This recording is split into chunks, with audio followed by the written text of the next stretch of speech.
Welcome to our latest episode of A Conversation About Design. I'm Amit Patel, the creative director here at Experience House, and I'm super excited to have a legend of the game, of the design education game, Tash Willcocks, Tash Willcocks with us today.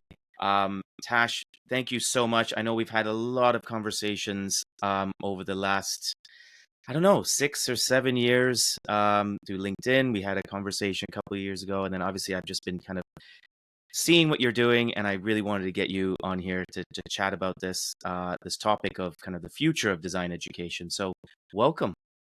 Thank you very much. Legend, no pressure. That was like, oh no, it's just gonna be a legend. Taking it, lovely. Thank you. Yeah, no, I think I was doing I was doing some research and I was reading about what you've been doing, and yeah, just kind of fascinated by kind of the work that you've been doing. So, do you want to just tell us a little bit about yourself to start things off? Yeah. So Tash Willcocks. I have sort of one of those weird layered careers where when I actually explain what I've done, people think I'm about 500 years old. But basically, I fell backwards into education and I started working at Salford University as a technician, and then actually became a lecturer. And then Hyper Island approached me, which is a digital creative school, and to come and run their masters. And I Hmm. started running a masters, then became the director of masters there in Europe. Did loads of stuff there. It was really exciting. Learned a lot about myself. Yeah. Got shown the mirror quite badly. Realized a lot about behaviors and sort of as in teams and behaviors, Hmm. digital, etc. Then moved into Snook and into TPX a little bit later. While I was doing all of this, I have run a lot of side projects. So I've always had one foot in education, one foot in industry, and Hmm. that's something I think is really, really important. I Yeah. don't want to sort of just become that person who talks about it and not does Yeah. it. Um, and I have run something. It used to be called Mundane a Day. It's not really anymore. I've done one drawing a day Hmm. for I think about 14 years now. I oddly ended up doing a TEDx on it. And through that, I just sort of like share a drawing a day, and it's a piece of lettering. So I have to learn something new every day. So it's really, really Oh, great. I've cool. learned a lot Yeah. of stuff through just doing that. So that's grown into its own thing. And if you follow me on Instagram or LinkedIn, you'll see a lot of the time I use it to digest information. So I take something really, really chunky Yeah. that I've read about, and then I try to chew it up and make it into the simplest little comic strip Got possible, it. Got it. and then throw it out into the world. And it's very selfish. It's basically so I understand it and I can sort of put it out in a simple way. Yeah. Yeah. Yeah. But actually, it's kind of got its own traction now. Sort of Yeah. people seem to like it, which is lovely. Cool. I worked in the music industry. I've created designed skateboards. I've done lots of different things. I will shut up. I'll just go on for ages. No, no, no, it's amazing, and this is why I said legend. There's just so much. I was looked at your Instagram last night. I was looking at some of the articles and stuff you've written. I've just lots. It's just a fascinating kind of background, and like you said, very varied as well. Um, what is a typical day? So you're obviously at TPXimpact for spending majority of your day, and you've got all these other side things that you're doing. What's a typical day for you look like? So that does change day for day. Agency life. Yeah. So a typical day. I mean, this morning, at the moment, I'm working with DBT, which is a government-based organisation. I'm designing a UCD academy with them. Um, so I think about 8:30 this morning was have a little bit of a chat with the Hmm. CDO, Aeneas, and the heads of practice, just about shaping some of the work that we're doing. Friday, I was actually in with DBT, sort of talking about Agile and UCD and the sort of like Cool. slight tension that can be in those two spaces. So I had an amazing room of people. We had about 15 to 20 people. They were delivery managers, all the communities of practice from user-centered design. So Friday was a full day in with them. Today will be checking in with the team themselves, sort of talking about where we're going next, etc. I am then speaking to the ops team at DBT as well, and sort of like it's very much like, how can we design this? How can we make it better?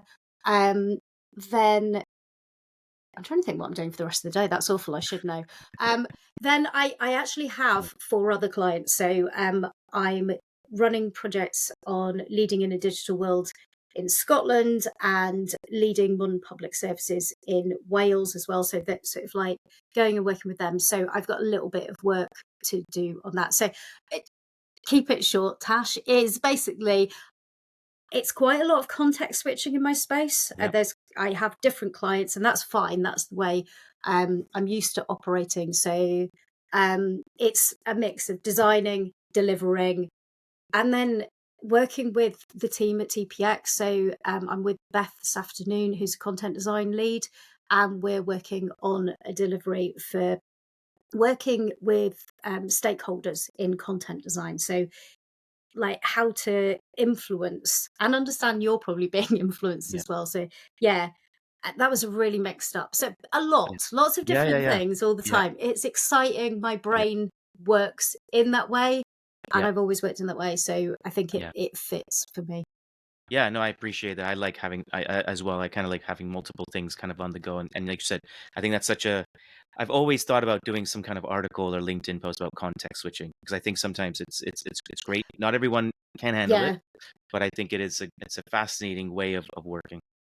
I also think we've touched on this in a past Yeah. conversation where I think less mature designers coming into Mm. this space do need to think about where do you excel? Where do you thrive? Mhm. And for some people, it's being on one project with a stable team. Awesome. Go and find that space. So that could be in house, it could be in government, but that's going to be hard and gnarly. Like the Mm. people I work with have really, really hard jobs. They are working on huge, complex systems that are enormous. Right. Or it could be working in a startup, it could be Mhm. working in an agency. They all have very different flavors and different ways of operating. So Yeah. like when you're coming in, look at like speak to all the different people and Yeah. sort of like what talks to the way your brain works and sort Right. of that like and try it out. Try Yeah. working in house, try a Yeah. startup. Like you don't I say this a lot. You can work there a year and you don't have to work there for the rest of your life. Yeah. I learnt that the hard way. I Yeah. think I was going to work at Salford for the rest of my life at one Yeah. point. I think that's what's so fun around. Yeah, like you said, for people that are entering kind of the design world, kind of junior designers, or even kind of pivoting into design, being able to kind of try different things, say for the first 3, 4, 5 years, say a year or 2 years at different places, and then figuring out where you want to take it. I think what's so fascinating, again, we see so many people coming to us who want to pivot, change, they're not happy with where they are. I don't think there are many industries where you could go and, like you said, go and work at a startup, to a small agency, to government, to a big corporate, and then the different industries you can be in: Mm, automotive, healthcare, finance. Where do you get that opportunity? And I think that's what's exciting. But at the same time, you have to take time to really take stock of who you are and where do you want to yeah. go with this as well. And be honest with yourself. Yeah. Like sometimes stuff can look exciting, but it Hmm. actually it will burn you out. And Yeah. sort of like be honest. What do you want and where do you want to work? I think I have loved the different organisations that I've worked with over time, but I think there was a moment where I was like, oh, I don't morally or sort of like I felt a bit Mm. odd, like my purpose wasn't quite aligned anymore. And I think I really love where I am now and where I was at Snook and sort of Hypo as well Yeah. because it aligns with Yeah. what I've evolved into. Right. Right. Right. Right. Can you tell me a little bit more about, because you mentioned it to me just a couple of days ago, design education, your community that you're building. Yep. And yeah, I just want to touch upon kind of the work that you're doing, focusing on design education for a bit. Cool.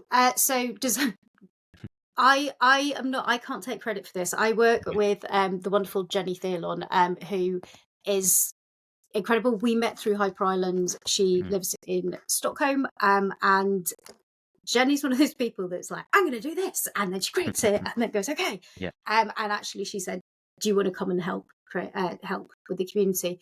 At the minute, I think because Jenny had to step off for a few reasons. And so at the minute I'm sort of quite solo running it, Mm. but it's basically a community. I think we have about 500 people Mm. on a Slack channel. Once somebody did say on the Slack channel, Slack is where communities come to die. But took that challenge. It is still alive and kicking quite Yeah. a few years later. At the moment, it is still sort of like in that seedling because I only have so much capacity to Yeah. sort of work with it. But every Wednesday, I pose a question. So I pose a question Cool. on a Wednesday, put it out to the community. We've got about sort of like 15 to 20 people who are super active and Mhm. they really, really engage well. And yeah, just have a little bit of a debate, have a look at it Yeah. from different angles. At the moment, there's a question that I've actually run for a couple of weeks, which is about surviving the interview process.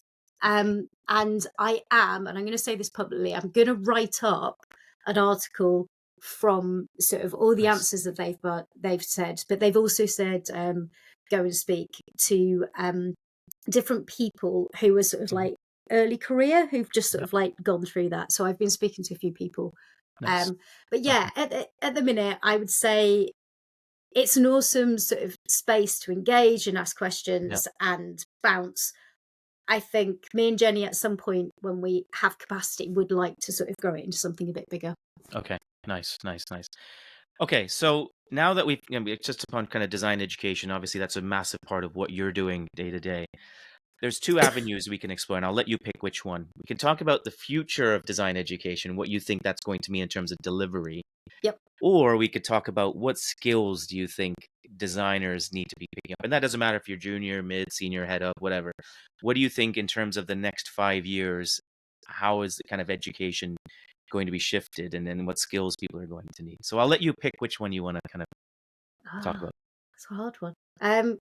Also, I am just going to say, if I look over there, that's my thinking thing. It's not, there Okay, isn't something over there. There's no prompts or no anything. problem. Um, so let's go future. Should we go future? Future of design education? Yeah. Yeah. It's Okay.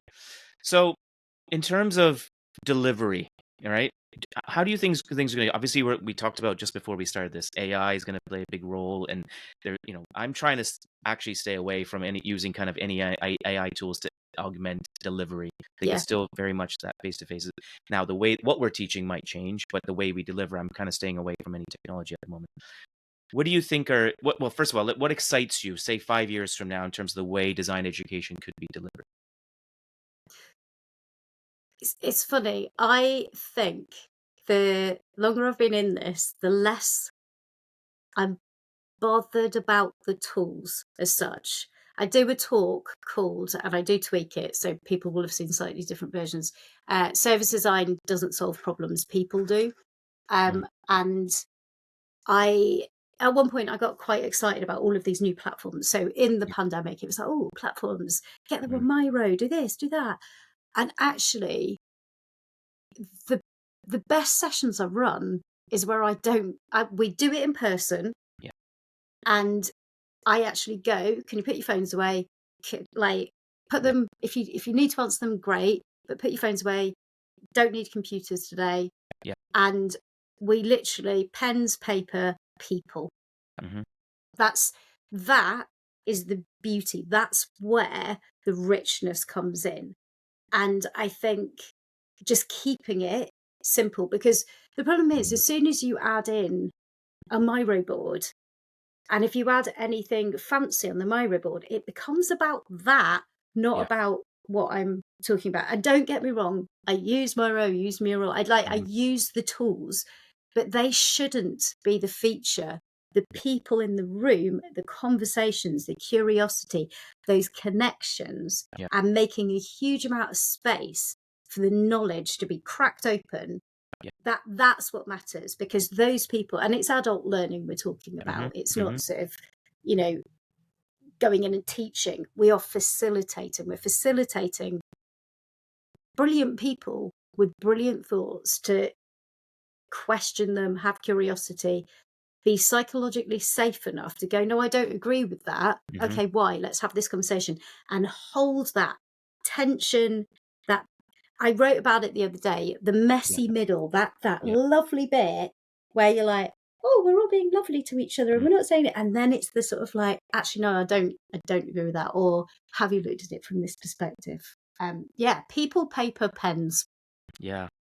I love that. So and I completely agree. So a lot of the kind of the corporate training that we've been doing is it's purely Flip chart paper, markers, Sharpies, etc., Post-its. We only bring in digital tools later on if they have to present back to say Yeah. leadership, what they've done.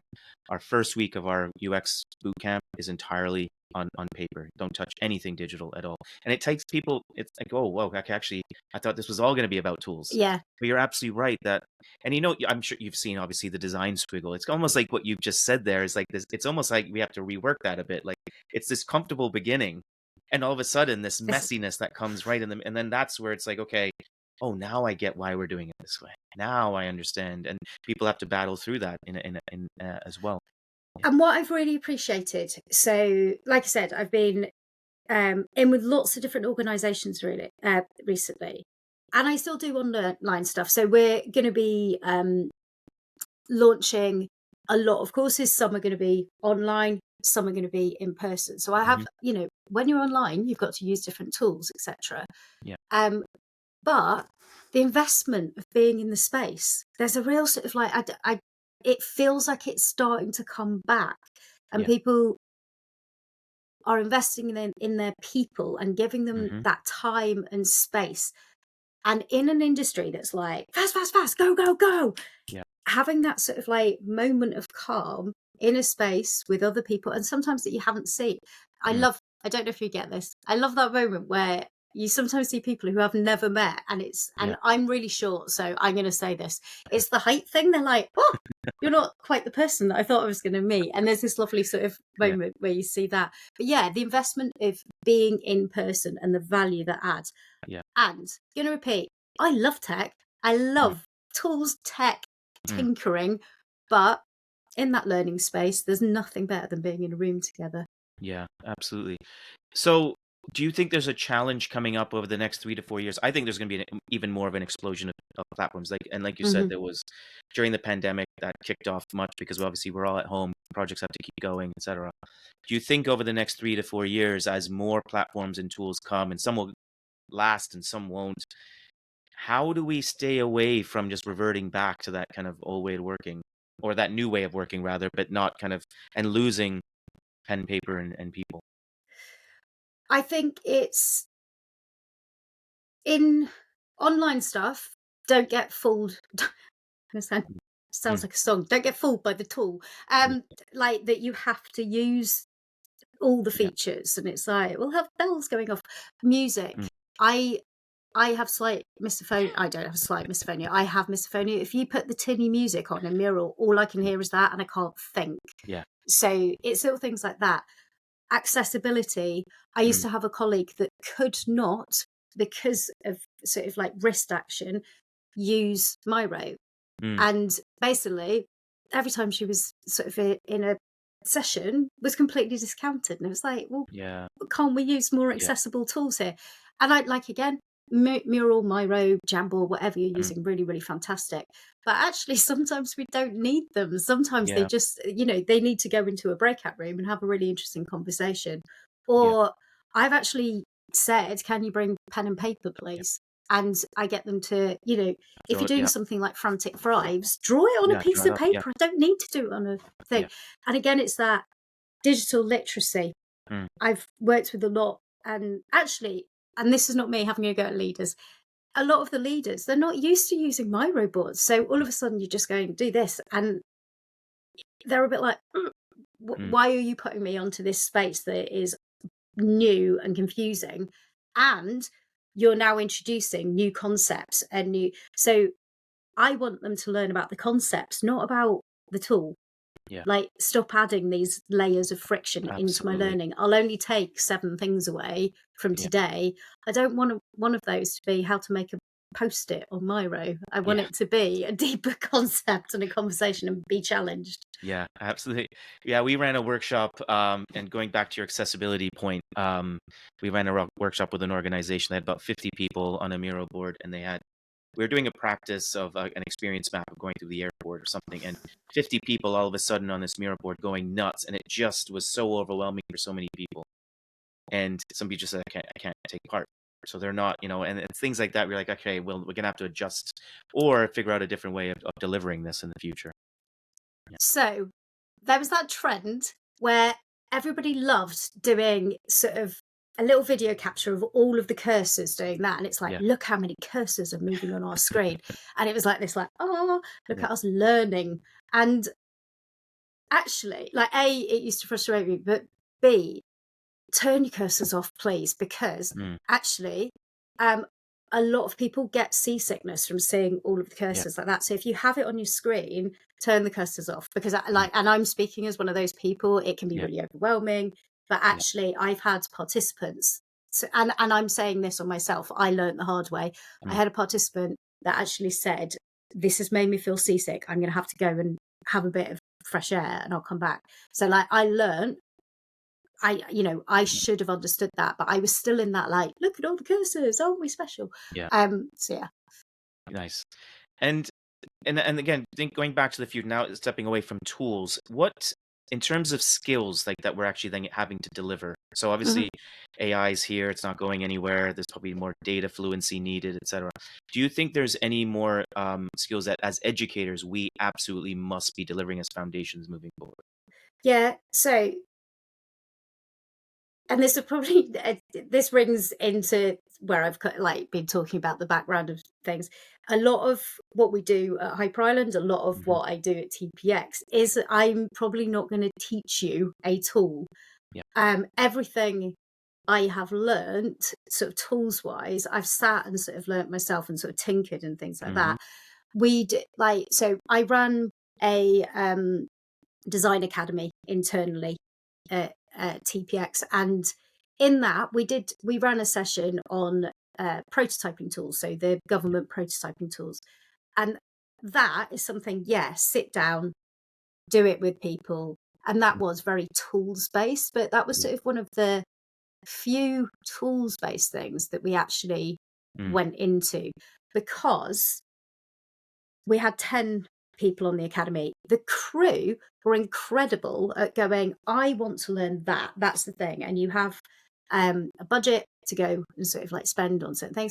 And they went away and they took online courses. They sort Yeah. of like went, this is what we need to do. So there's loads of material out there and self-serve. You can Mm. get quite a lot free, and it's sort of, it's bringing you into that space. So I think all of that is awesome. I think go and do that. But as learning institutions, I feel like this is one of those odd things to say. It's not that odd. Learn how to learn. Like, it's an odd statement, but that's the Yeah. first thing that you need to Yeah. sort of get into people's brains. That I am the only. If we spoon feed you, the only thing I teach you is the shape of the spoon. Yeah. What I need you to do is go, give me the spoon, my spoon. Do I even need a spoon? I might need a Mm. fork. What do I want to eat? Look at all of this stuff. What's the first thing I need to sort of choose off that buffet or smorgasbord? So learn how to learn. Ruthless curiosity. Sort of, Big time. don't just look at design books. I keep saying this, like, Yeah. stop reading design books. Like, what are those things that excite you out in the Yeah. world? Because you said it right at the start, design Yeah. is so broad. Yeah. So, like, be ruthlessly curious about the Yeah. world about you, about the people around you as well. Mm. Learn about behaviors. I think the most important thing, and be selfish, learn about yourself.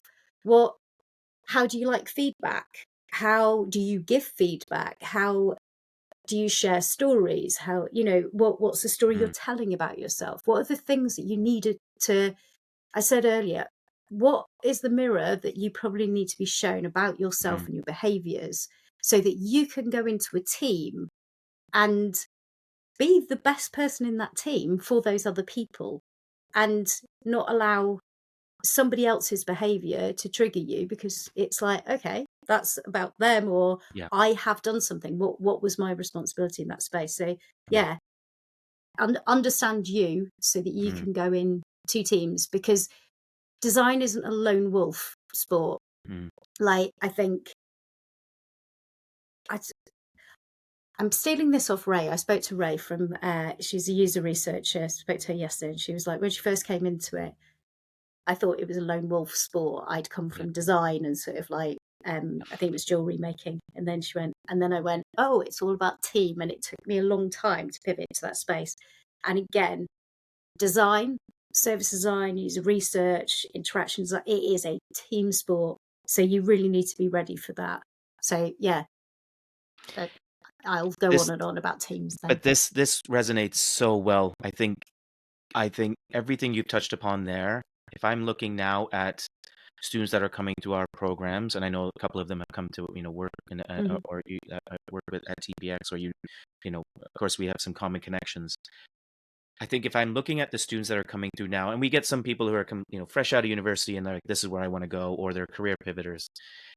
That ruthless curiosity, the people side of things, the being a team player, that's the stuff that, again, and we talked a little bit before, it's creating a bit of gap Mm. now, because you've got some people who just not necessarily, and you don't blame them because they're very new to it, but they haven't grasped that yet.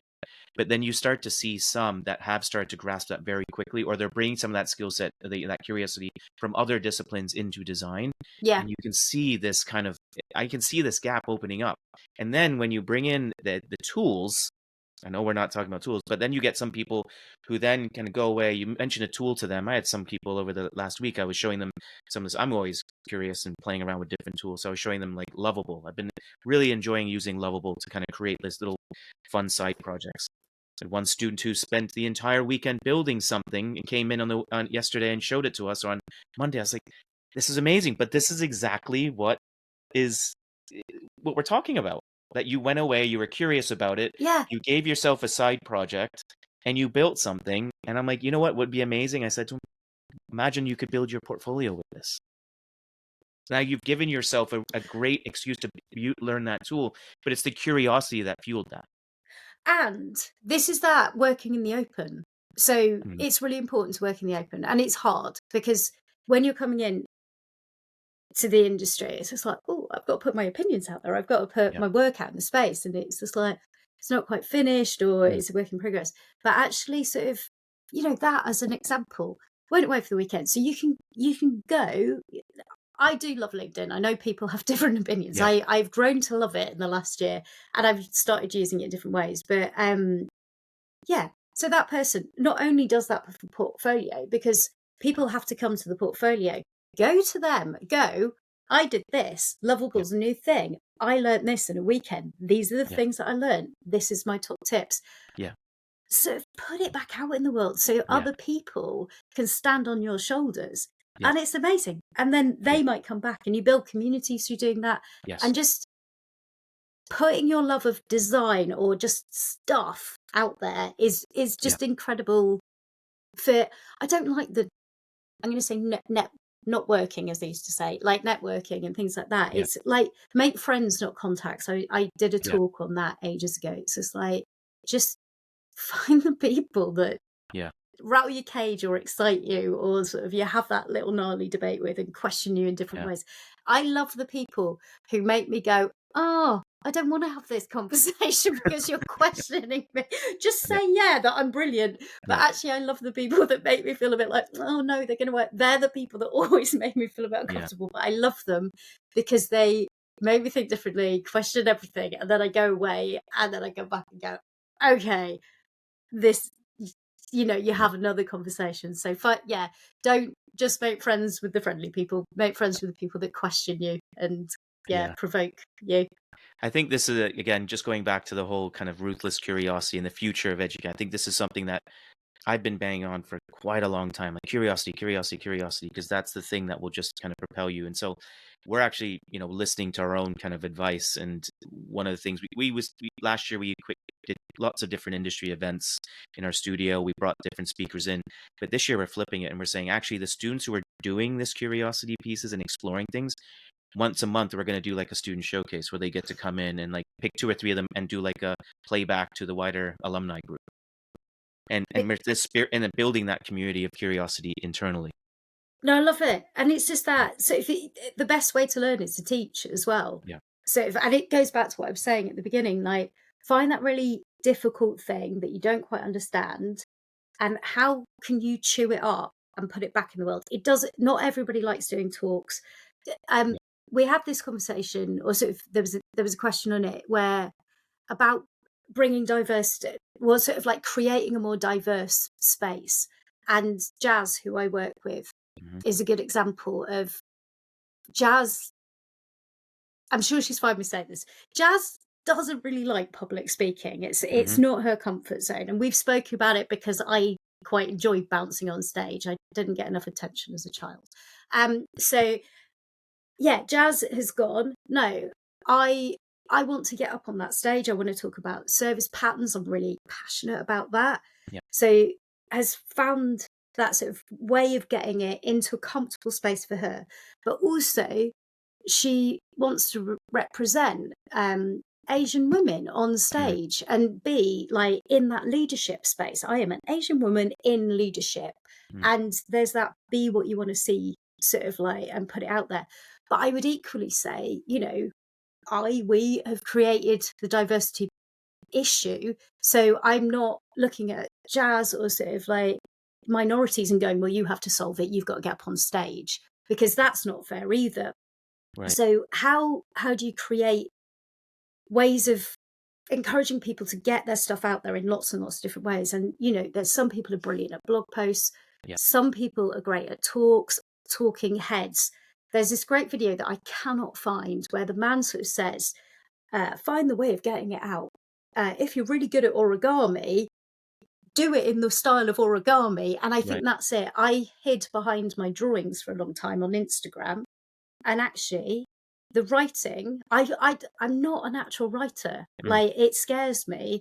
And it scares me putting it out in public that I'm going to get lots of people about that. Yeah. So what I've done is I've gone, look at my pretty pictures. And Mm. but actually that has enabled me to get the stuff out there again and again and again.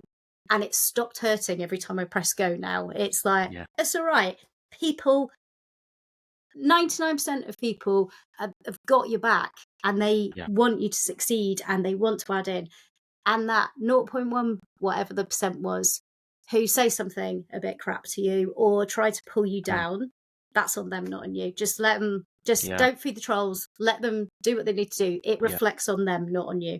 Yeah. Yeah. I really like that. And I was at a small panel at one of the local universities this week, and I mentioned that as my closing comment. Like, don't care. Like, some people are not gonna believe or agree, or kind of are just gonna shout down whatever you're working on. Just ignore it and just get stuff out there. Yeah. But also, I'm going to contradict myself.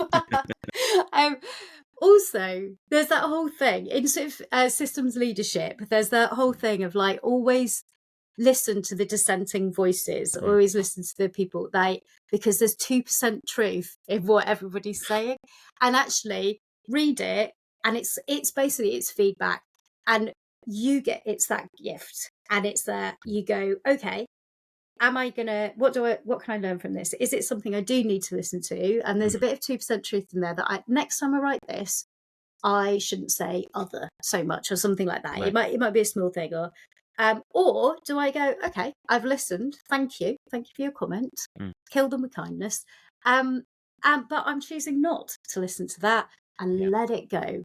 If you have to do Yeah. a little dance, whatever you need to do, let it go. I will Yeah. not sing Frozen now. Nice. I know you've got a meeting to get to, so I'm going to end with one last question. What excites you the most about, say, the next 5 years in terms of delivering good design education? What is exciting you the most? Um, so, oh wow. What's exciting me most? I think it's changing. I think design is getting disrupted permanently. I think AI is massively disrupting us. I think that's Mhm. exciting and terrifying. And it depends what day you meet me. Um, I just think it's exciting to not know what design's going to be and look like in the next few years. But I also think it's exciting that user-centered, sort of human-centered, whatever you want to, is it feels like it's getting a bit more grounding. If you're in the design world, you think everybody knows it. You think everybody took like it's like, oh yeah, it's common knowledge. Yeah. It's not. Like, most people don't. But actually, being in a room with senior leaders and we're talking about user-centered design and we're giving them that taste of it, and they're going, oh, I get it. That's exciting. Mm. And having that users or people, citizens, at the center, and shifting from the doing stuff at people to doing stuff with people, is starting to build momentum. And I Mhm. think that's exciting. That's if we can create a better future in that way, awesome. Yeah, that social context, that social activity, social nature of the work has to keep going. Yeah, So definitely. yeah, yeah, yeah, yeah. Listen, I think we could probably keep going and talking about so many, and we actually touched upon lots of different things here. And I'm super appreciative of your time. I know that you've always been somebody I've kind of, admired kind of the work that you're doing, and I'm really appreciative of the time that you've given us and the listeners today. And I'm sure that we'll stay in touch over the next coming years and see where this unfolds. And maybe in a couple of years, we'll get this conversation again and see how things changed. And I do want to echo it back. Thanks for Yeah, you do awesome things. So this well, mutual appreciation club. So amazing. keep it coming. Lovely to I see you. will. All Thank right. you. Enjoy the rest of your day, and thank you so Thank you. much. All Bye. right. Take care.